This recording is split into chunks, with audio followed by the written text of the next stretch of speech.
జనసేన అధినేత పవన్ కళ్యాణ్ కూడా ఎన్నికల వ్యూహాలో బాగా ఆరితేరిపోయారు.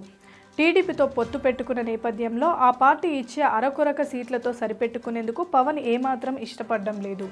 త్యాగం అంటే రెండు వైపుల నుంచి ఉండాలని, జనసేన ఒకటే త్యాగం చేసి టీడీపీకి మేలు కలిగేలా చేస్తే అది కరెక్ట్ కాదని, టీడీపీ కూడా త్యాగానికి సిద్ధపడాల్సిందే అనే విధంగా పవన్ ప్రస్తుతం వ్యవహరిస్తున్న తీరు కనిపిస్తుంది. ప్రస్తుతం జనసేన బలంగా ఉన్న నియోజకవర్గాల్లో అభ్యర్థుల ఎంపికైన దృష్టి సారించారు. ఉమ్మడి తూర్పు గోదావరి జిల్లాలో అభ్యర్థుల ఎంపికై ప్రత్యేకంగా ఫోకస్ చేశారు. ఇప్పటికే రాష్ట్ర వ్యాప్తంగా అనేక సర్వేలు చేయించుకున్నారు. ఈ సర్వేలో జనసేన బలంగా ఉన్న నియోజకవర్గాలు ఏమిటి, ఏ నియోజకవర్గంలో ఎవరిని అభ్యర్థిగా దించాలి అనే విషయంపై సర్వే చేయించారు. ఈ సర్వే నివేదిక ఆధారంగా ప్రస్తుతం అభ్యర్థుల ఎంపిక నియోజకవర్గాల గుర్తింపుపై కసరత్తు మొదలుపెట్టారు. టీడీపీ పొత్తులో భాగంగా 20 సీట్లు మాత్రమే జనసేనకు కేటాయించే ఆలోచనతో ఉండడంతో తాము ఏ స్థాయిలో బలంగా ఉన్నామో నిరూపించుకునేందుకు పవన్ సిద్ధమవుతున్నారు. ఈ నెల 14 నుంచి అభ్యర్థుల ఎంపికపై దృష్టి సాధించారు.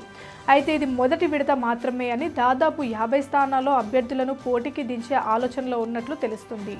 ఇప్పటికే 20 నియోజకవర్గాలకు సంబంధించి కసరత్తు పూర్తవడంతో మరో 30 స్థానాలపైన పవన్ దృష్టి ఉంచారట. టీడీపీ పొత్తులో భాగంగా 20 స్థానాలతో సరిపెడితే కుదరదని, త్యాగం అంటే ఇరువైపుల నుంచి ఉండాలని, జనసేన మాత్రమే త్యాగానికి సిద్ధమైతే అది పొత్తు ధర్మం కాదని, టీడీపీ కూడా త్యాగం చేయాల్సిందే. అందుకే జనసేన బలం ఏంటో టీడీపీకి అర్థమయ్యేలా చేసి పొత్తులో భాగంగా వీలైనన్ని ఎక్కువ సీట్లు తీసుకోవాలని, ఈ విషయంలో ఎట్టి పరిస్థితుల్లోనూ రాజీ పడకూడదనే లెక్కలో పవన్ ఉన్నారట. Please subscribe Pragna Media. Please like, share, subscribe to Pragna Media. Pragna Media, please do like, share and subscribe. Please subscribe to Pragna Media. Please like, share and comment if you like the video. Pragna Media.